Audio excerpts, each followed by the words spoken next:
Michel Kitoko est avec nous, deuxième invité de ce matin. Bonjour. Bonjour. Meilleurs vœux pour 2013. Oui. Succès, bonheur, longévité, encore sur cette terre. Oui, je l'espère, malgré ce qu'on est en train de traverser pour notre pays. Ne soyez pas plaintif, hein, vous êtes souvent courageux. Vous nous revenez après 2 mois d'absence dans la capitale. Je tiens à rappeler que vous êtes politologue et congolais de la diaspora, président du collectif des Africains de France. Tout à fait. Alors, vous avez été à Madrid, vous avez fait partie d'un voyage des Congolais qui ont été amenés par l'ambassadeur Antonio à Madrid et dans d'autres villes du Portugal. Non, de l'Espagne. De l'Espagne, justement. C'est un lapsus. Voyage auquel je devais faire partie. Tout à fait. Mais parce que ma ville de Goma venait de tomber, alors j'ai mis la croix. Alors que j'avais déjà le visa, il faut le rappeler. Je tiens beaucoup à mon pays. Alors, après Portugal, après plutôt Espagne, vous avez été en France, à Paris, votre lieu de résidence. Alors, vous nous revenez tout frais. Et Jacques Chirac, l'ancien vice-président, l'ancien président de France, également les autres personnalités à travers le monde, Mohamed Ali, également Benguigui, Yemina, la ministre française à la francophonie, et l'épouse de François Hollande, tant d'autres écrivains à travers le monde, sans oublier Abdou Diouf, l'ancien président sénégalais et secrétaire général à la francophonie, donc de l'OIF plutôt, ont signé une tribune qui a fait le tour du monde, et ce qui est décrit est horrible. Alors, pourquoi moins d'intérêt à travers le monde à cette tribune? Pourquoi ce silence de cimetière? Je ne pense pas que c'est un silence. Non. Et il faut féliciter ces hommes qui sont sortis du silence, qui ont essayé de dénoncer les atrocités qui sont commises à l'est de notre pays. Aujourd'hui, si ces hommes ne sont pas sortis de leur silence, on n'aurait pas pu comprendre dans quelle situation le Congo est en train de traverser, dans quelles conditions les enfants congolais sont en train de passer, peut-être aujourd'hui encore une fois, la nuit de Saint-Sylvestre. Moi, je pense qu'aujourd'hui, ce qui est en train de se passer doit interpeller non seulement la communauté internationale, mais aussi nos amis rwandais. Je ne parle pas ici de président de la République rwandaise, Paul Kagame. Je parle de citoyens ordinaires rwandais qui doivent quand même s'inquiéter de leur avenir, demain ou après-demain. Parce que Kagame, c'est qu'il est en train d'infliger au Congo. Qu'est-ce que le Congo n'a pas connu aujourd'hui? Moi, je m'inquiète, encore une fois, beaucoup plus pour les citoyens ordinaires rwandais, demain ou après-demain. Parce que nos enfants qui traversent le moment le plus atroce, le moment le plus difficile, qui sont arrachés de leurs terres, qui sont déportés ici au Congo, qui sont mis dans des conditions complètement d'esclavage. Michel Kitoko, Jacques Chirac sort de son silence, oublie ses maladies qui le terrassent. Également, l'épouse de Hollande oublie tous les pépins qu'elle a dans la presse, et surtout à cause des dossiers qui sont en justice pendant. Également, Mohamed Ali oublie l'état de sa santé. Tout à fait. Et signe une tribune dans laquelle ils disent, dans l'est de la République démocratique du Congo, soit au cœur de l'Afrique, cette région est l'une des plus belles du monde. Autour d'un lac, des cultures montent en terrasse jusqu'au sommet des collines. Eau, soleil, terre fertile, le Kivu aurait tout pour vivre heureux. Hélas, pour lui, son sous-sol regorge de matières premières, principalement la cassitérite, un minerai dont on tire l'étain, mais aussi le coltan, autre minerai recherché, et bientôt le pétrole qui vient d'être découvert, attiré par ses richesses faciles. Des bandes de mercenaires et des pillards de toutes sortes écument les territoires depuis des décennies et martyrisent le peuple. Non, c'est les populations. Ça continue. Donc, alors, ces personnalités, qu'est-ce que vous comprenez réellement dans leurs soucis? Moi, je comprends que ces personnalités, aujourd'hui, ils ont compris que ce qui se passe sur cette partie du territoire n'est pas normal. C'est tellement horrible qu'il faut mettre fin à cela. Ce pays, le pays, je cite encore la phrase de président tunisien, où Dieu il a tout donné, même le reste.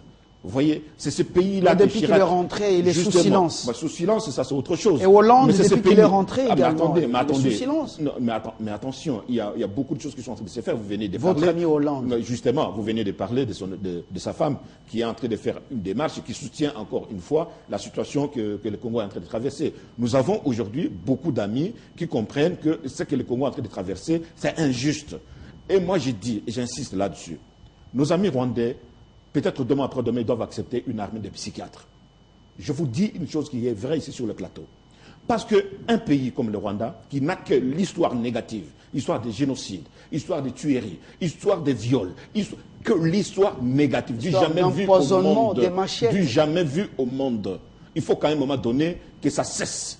Ça suffit comme ça. Que demain après-demain, si on va démilitariser cette région où on est contaminé, gangréné par cette situation, ce comportement décadent venant du Rwanda, qu'en même temps, essayer de voir, ce sont nos compatriotes, nos convives africains avec lesquels on va vivre éternellement et partager avec eux la frontière. Moi, je pense qu'à un moment donné, il va falloir détecter les comportements mentaux de ceux-là qui sont avec un esprit d'hégémonie pour essayer peut-être de les soigner par le biais des psychiatres qui peuvent venir du monde entier. Alors, et j'en ajoute, c'est très important ce que je vais dire.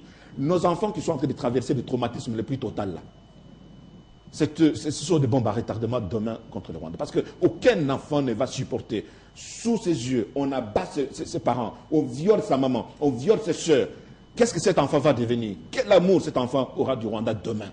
Le Rwanda doit s'inquiéter de son avenir demain à cause du comportement de Paul Kagame et son ministre de la Défense. La tribune de Chirac, Michel Kitoko, continue de temps en temps, des voix s'élèvent, de temps en temps, l'eau calme revient, et puis recommence le silence, reprennent les viols et les massacres pour tenter de limiter ces atrocités. L'ONU a envoyé sur place, en 1999, une force de paix qui compte aujourd'hui 17 000 soldats.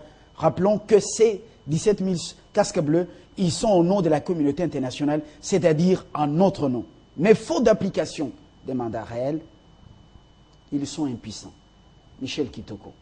La droite et la gauche française oublient leurs divergences en pleine récession en Europe et associent l'autre Amérique pour lever la voix d'un commun accord en faveur du Congo. Et qu'est-ce que ça vous interpelle, vous, Congolais de la diaspora, en France, en Belgique, en Suède, en Grande-Bretagne? Qu'est-ce que cela vous interpelle? Ben vous savez, il n'y a pas que ça. Moi, il y a quelque chose que je viens d'apprendre il n'y a pas très longtemps, que j'ai vu quand je suis allé à Paris très récemment. J'ai vu dans le couloir François Hollande organiser encore un déplacement en Algérie. Et dans les cortèges, il y avait qui? Il y avait Jean-Pierre Raffarin, qui est de la droite, qui est ancien Premier ministre de Nicolas Sarkozy. Il est parti avec.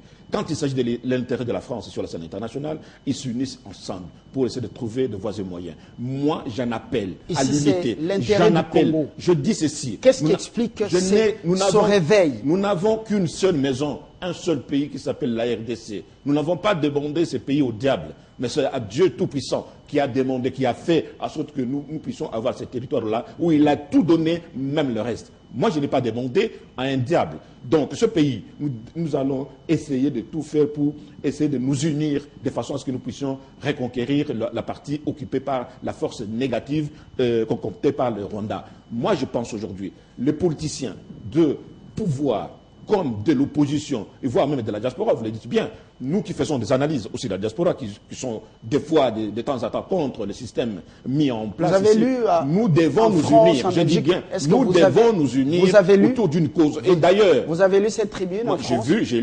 J'ai lu, et aujourd'hui, moi, je me réjouis que Jacques Chirac, avec toutes les autres personnalités du monde, ils s'unissent autour de cette question-là. La plupart des Congolais aujourd'hui sont déterminés. Et s'il faut faire des lobbies nationaux, des lobbies internationaux, nous allons le faire. Et le Rwanda, demain ou après-demain, va peut-être se poser des questions au nom de quels principes les Congolais aujourd'hui, ils s'organisent pour dire non à ce genre d'atrocités, Les à ce genre de Rwandais comportements ont dit décadents. que quand ils vont en Europe, ils essaient justement d'aller dans les grandes universités qui fabriquent les dirigeants du monde, et puis ils rôdent dans les couloirs des grandes instances internationales. Avec un fonds de commerce. Et vous, ils quand vous y allez, il semble que c'est la bouffe, et puis après des manifestations Pas du tout. contre votre nation, contre les dirigeants de votre pays. Je vais vous dire une chose. Pourquoi?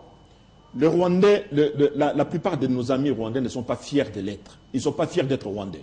Peut-être qu'à un moment donné, il faut regarder cette situation. Pourquoi veut-il à tout bout de champ devenir des citoyens congolais? Ils ne sont pas fiers de l'être. Vous savez, les fonds de commerce de nos amis rwandais à l'extérieur, génocide.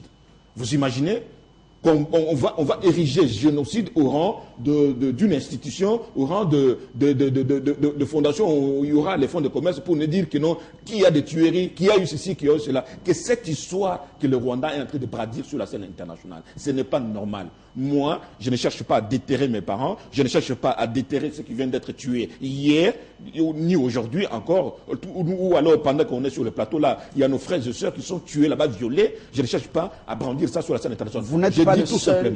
Je dis tout simplement que nous devons nous unir pour toute cette cause-là. Ça suffit comme ça. Que l'on délocalise, comme on le dit là, de Kampala, que ça vienne à Brazzaville, ça change quoi?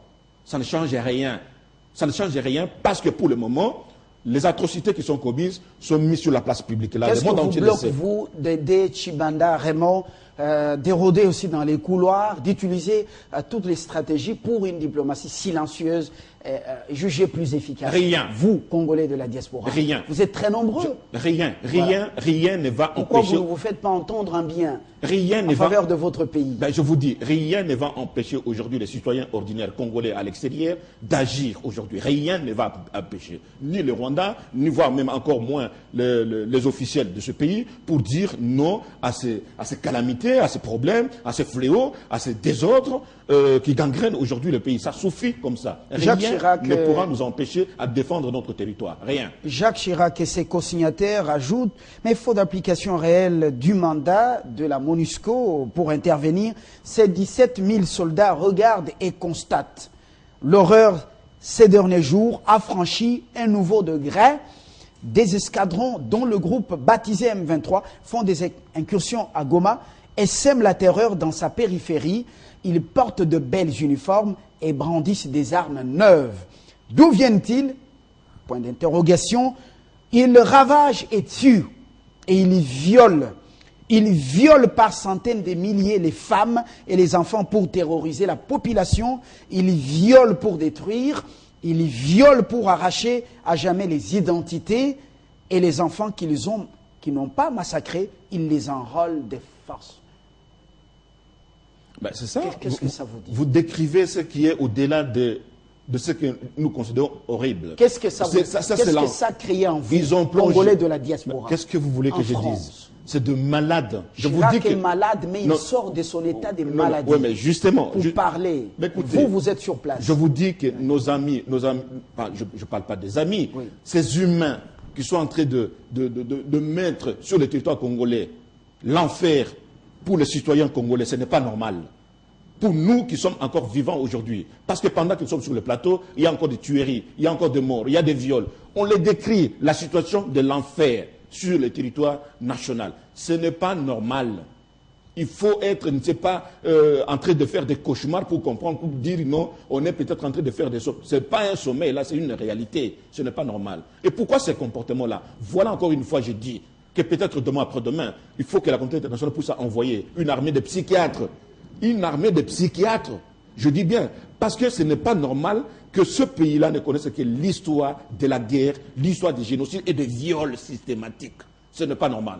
Vous trouvez normal que demain ou après-demain, qu'on étiquette quelqu'un, quand il voyage en France, en Belgique, en Espagne, que c'est un violeur?